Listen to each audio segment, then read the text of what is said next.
स्कंध 3 अध्याय 30 देहासक्त पुरुषांच्या अधोगतीचे वर्णन. श्री कपिलदेव म्हणतात, जसा वाऱ्याने उडून जाणारा मेघांचा समूह त्याची ताकद जाणत नाही, त्याचप्रमाणे हा जीवसुद्धा बलवान काळाच्या प्रेरणेने निरनिराळ्या अवस्था व योनींमध्ये भ्रमण करीत राहतो, परंतु त्याचा महान पराक्रम जाणत नाही.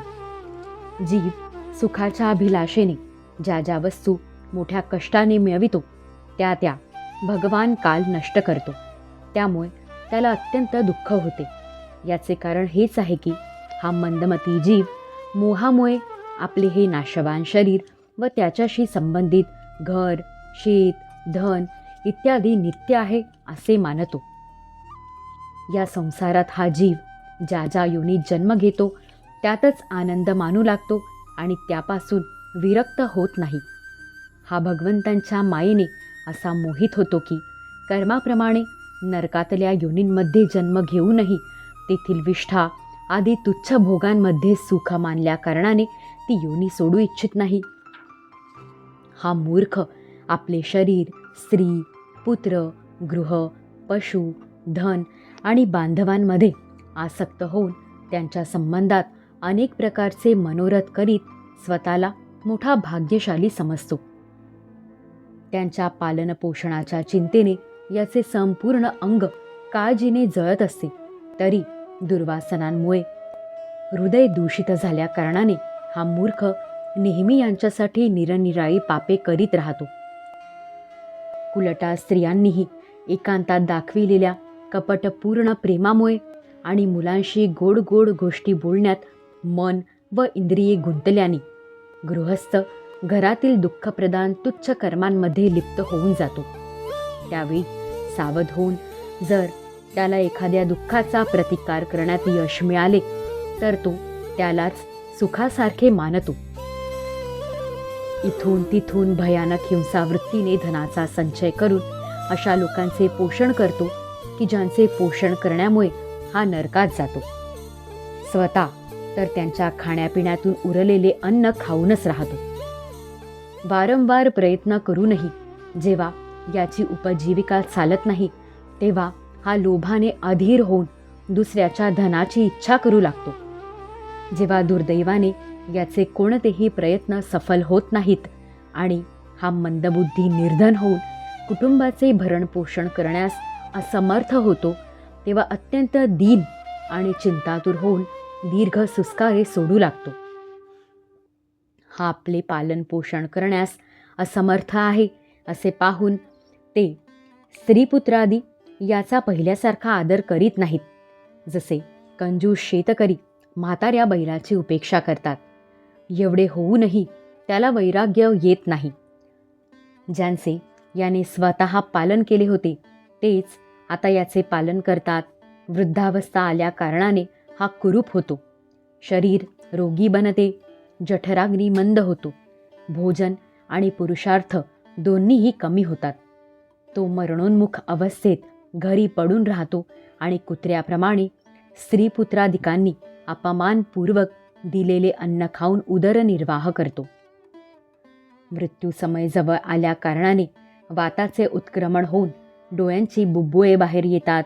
श्वासनलिका कफामुळे चोंदून जाते. खोकताना आणि श्वासोश्वास करताना याला मोठे कष्ट होतात. तसेच कफ वाढल्याने कंठामध्ये घरघर होऊ लागते. शोकाकुल नातलगांनी घेरलेला हा पडून राहतो आणि मृत्यूपाशात बांधला गेल्याने त्यांनी बोलावूनही काही बोलत नाही. अशा प्रकारे जो मूर्ख मनुष्य इंद्रियांवर विजय न मिळविता नेहमी कुटुंबाचे पालनपोषण करण्यातच व्यग्र राहतो, तो रडणाऱ्या स्वजनांच्या मध्ये अत्यंत वेदनांनी बेशुद्ध होऊन मृत्यूला प्राप्त होतो. यावेळी त्याला नेण्यासाठी अतिभयंकर आणि रागाने डोळे लाल झालेले जे 2 यमदूत येतात, त्यांना बघून हा भयाने मलमूत्र त्याग करू लागतो. ते यमदूत त्याला यातना देहात टाकतात आणि नंतर शिपाई एखाद्या अपराध्याला घेऊन जातात त्याप्रमाणे त्याच्या गळ्यात दोरी बांधून बळजबरीने यमलोकीच्या दीर्घ सफरीवर त्याला घेऊन जातात. त्यांच्या दरडावण्याने याचे हृदय विदीर्ण होते आणि शरीर थराथरा कापू लागते. वाटेत कुत्री त्याचे लचके तोडतात. त्यावेळी आपण केलेल्या पापांचे स्मरण करून तो व्याकुळ होतो. तहान भुकेने तो व्याकुळ होतो. तसेच घाम, आगीचा वणवा व गरम वाऱ्याची झळ यामुळे तो तप्त होऊन जातो. पाणी नाही, विश्रांती नाही. अशा स्थितीत तो तापलेल्या वाळूच्या मार्गातून जात असता एक पाऊलही पुढे टाकण्याची त्याला शक्ती नसते. यमदूत त्याच्या पाठीवर चाबकाचे फटकारे मारतात तेव्हा मोठ्या कष्टाने तो चालू लागतो. तो ठिकठिकाणी जमिनीवर पडतो. त्याला मूर्छा येते. तरतरी आल्यावर तो पुन्हा उठतो. अशा प्रकारे अतिशय दुःखमय अंधाऱ्या मार्गाने यमदूत त्याला यमपुरीला घेऊन जातात. यमलोकाकडे जाणारा मार्ग 99,000 योजने आहे. इतका लांबचा मार्ग 5-6 घटकात चालत जाऊन तो नरकातील अनेक प्रकारच्या यातना भोगतो. तेथे त्याच्या शरीराला धगधगत्या आगीत टाकून जाळले जाते. कधी स्वतः तर कधी दुसऱ्यांनी त्याचे तुकडे तुकडे करून त्याचेच मांस त्याला खाऊ घातले जाते. यमपुरीतील कुत्री अगर गिधाडे यांच्याकडून जिवंतपणीच त्याची आतडी बाहेर खेचली जातात.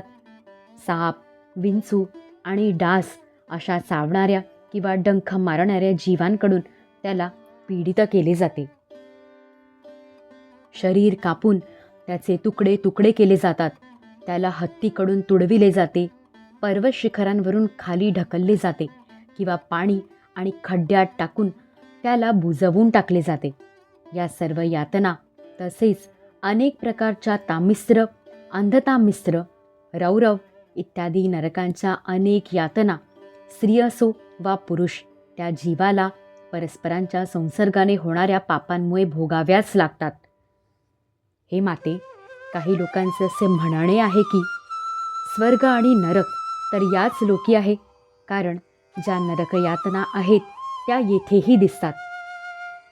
अशा प्रकारे अनेक कष्ट भोगून आपल्या कुटुंबाचे पालन करणारा किंवा फक्त आपलेच पोट भरणारा पुरुष ते कुटुंब आणि शरीर या दोघांनाही सोडून आपण केलेल्या पापांचे मेल्यानंतर असे फळ भोगतो.